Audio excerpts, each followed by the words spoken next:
in the second tweet, he writes, if you have a Kinect, you can try it yourself for free using the IPI Studio trial instructions here. So I'm just going to copy that and paste that in the chat.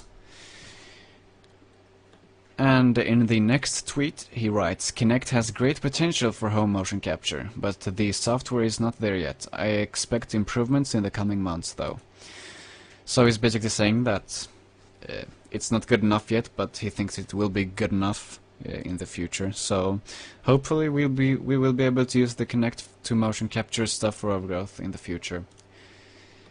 And in the last tweet he writes, the best I've seen so far is Breckle Kinect. And there's a link, let me post that link to you guys. But it has trouble with BVH export, for example switching left and right arms. But if they fix that, I guess that's cool. So yeah, hopefully motion capture with Kinect, awesome stuff, things happen, yeah. And next on the agenda we have waypoint patrols, and this is a tweet as well. And this is David testing out waypoint patrols, so this is probably something we will see in the next alpha, hopefully, in a couple of days. As you can see in this fine little picture right here, open it in a new tab, there we go. There is a rabbit running from a box with a sphere in to another box with a sphere in, and that is awesome. Because this is the first step towards making actual playable levels where you fight and kill enemies. If you can, because the problem right now with the enemies is that they just run towards you and attack you, so you can't be like, oh, this guy's supposed to be here, because every time you start the level and tell enemies to potentially attack you, they will all run straight towards you and just, you know, beat you down. But if you can make the AI just move from one place to another, just move around basically, and then attack you when they see you instead, bam, you have a game. So that's cool. Maybe we can do something else than just, you know, do some parkour and stuff like that. Maybe we can kill some stuff. Infiltrate an enemy base, and try to make your way to the center, and they see you and attack you or something like that. Mm-hmm. Yeah, so that's, yeah, basically like the basic gameplay in Lugaru. Stuff like that. That's basically what you did in every level. Lugaru is much of a stealth game. Oh, yes, just floating off. Yes, stealth stuff. This is good. I hope we'll see this in the next alpha, and I hope it'll work so we can make actual stuff, actual levels where you do stuff, and not just jump around like a silly boy. And next up on the agenda, it's a tweet by David Rosen, or the Wolfire team. I don't know if it's actually just David Rosen every time. That's, I'm just going to tell you what he wrote. He wrote, for now, we created a Dropbox gallery to view all of Aubrey's concept art for Overgrowth. Check it out here. And I'm copying that link and pasting it in the chat. I think we showed this earlier, actually, on the weekly before last weekly. But now it's official. They have, you know, written it in a tweet, so everyone should know about it. And this is basically 6 pages of awesome concept art and all kind of stuff like that from Aubrey. So that's very nice to look at. And I really like that they're doing this stuff, because most games don't release this kind of stuff other than after the actual game is released. And then it's usually like in a special book that you need to buy a special edition to get. Or they show the very beautifulest ones, you know, before the game is released as, you know, promotional art. So, yeah, this is awesome, of course.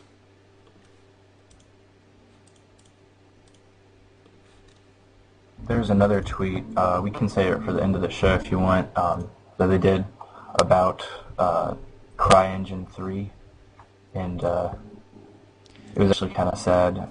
David, or whoever posted it, said that they were just wanted to see the licensing information because they were curious about it. And the representative they were talking with said that they weren't recognized as a real company, so they couldn't show it to them. Yeah, and I just actually didn't want to add that to there because, I guess it's news though, but it feels kind of like, okay, that's gone now. It was fixed.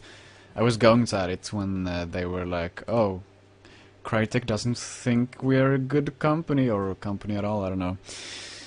But that would be kind of funny because David have gotten, job offers from Crytek in the past, so it would be kind of funny if he goes like, oh, what's the licensing stuff for your engine? And they're like, we don't want to talk to you. So that would be kind of funny if that was the case, but yeah, it cleared itself up anyways. Yeah, I was just really surprised that they would have said that because it seems like they're trying to go against the Unreal Engine, and the Unreal Engine is just out there like, anybody can use us, and we don't want anybody to use us, and it seems like, because the CryEngine's releasing a UD kit or developer's kit this summer, and that seemed totally against what they're thinking. But anyway, I'll stop. We're going way off of the schedule. Yeah, no, I agree with what you're saying. That it's kind of weird, and whatever. It's a corporate company, huge company stuff, so our puny little minds cannot wrap our heads around stuff. Yeah, whatever. Man, I'm just talking crap right now. Okay, I need to get my act together for this next item on the agenda, which is John's beard has made an appearance on podcast 17. Well, appearance. Whatever. Okay, let's listen to this. Or, yeah, can I listen to it? Yeah, let's listen to it, it's awesome. Oh, I already have it downloaded though. Whatever. Here we go.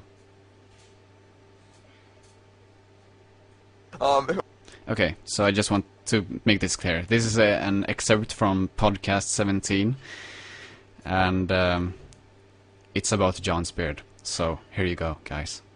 Alright, who's the guy with the gray sword at Devapalooza? Devapalooza? Oh, I think that's me. That's you? You've got a nice beard. Well, thanks. That's the beard we're talking about. I actually don't do anything for the studio. All I do is have that reputation. Is it as good as John from Wolfire's beard? Or his old beard? He doesn't have that beard. Which, that's the thing. Like, he had a pink beard, and I loved that pink beard. I had an established romantic connection with his beard over the internet, and I really want him to bring that back. While he was So if you're listening, John, please do it for me, because I'm a big fan. I watched him shave that masterful beast off his face. It made me cry. It really did. Manly tears. Speaking of Wolfire, and well, I don't want to yeah, I'm very envious of their team is awesome, right? Like what they're doing is awesome. So I'm just, Oh yeah, dude. So Mike, Wolfire all the way. Mr. Chang, let's talk about the Source Engine. So that's that. Little excerpt from podcast 17, which is an awesome podcast, which you should listen to. But it's mostly about the Source Engine, though. But if you're interested in, game development and mods in general, it's a very awesome podcast, even for that. So John's beard, the pink beard, I guess you could call it the god of the Wolfire community. Perhaps next after the Whaleman, I'm not sure. Yeah. Do you think he should bring his beard back? I definitely think so. It's definitely become an icon. We all miss it. Yeah, I think we all do. If you're in the chat, tell us if you want his beard back. Just say, yes, John, get your beard back, because we all love your beard, John, and we were all very sad to, see it die. So, yeah, and you need to color it pink as well. You just have to. It's very important to all of the Wolfire community. And for mankind too, of course. And beards in general. Yeah. I'm looking forward to, to growing my own beard someday, so you were a big role model for me, and I'll probably, you know, worship the beard for the rest of my life.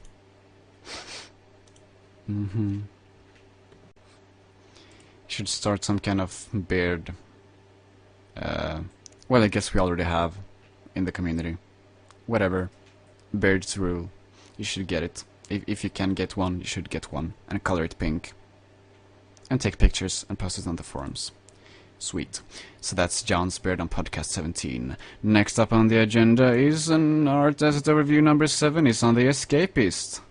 Yay! Escapist. And this is the Escapist. And yeah, this is like a gaming site, right? I don't know much about this, the Escapist, but someone told me about, I think it was Bjartensen in the IRC, Wolfire IRC channel. He told me that an Overgrowth art asset overview was on the Escapist, so I had to, you know, cover that. Since I know the Escapist is a big gaming site. Do you visit the Escapist, Wolf Brother? To watch Zero Punctuation and Extra Credits, some of the best shows in the whole internet. Amazing stuff. I'm not too into Zero Punctuation, actually. But the other one, yeah, Zero Punctuation is like, what can you call it? Zero Punctuation? It's like an Australian guy reviewing stuff really fast without any punctuation. Yeah, and weirdly, yeah, there's a like a weird cartoon thing with it as well. I don't know, kind of cool, I guess, but not my cup of tea. Yeah, the Extra Credits is really interesting too. Anybody who just likes game design in general should check it out. Extra it's more Credits, of the, yes.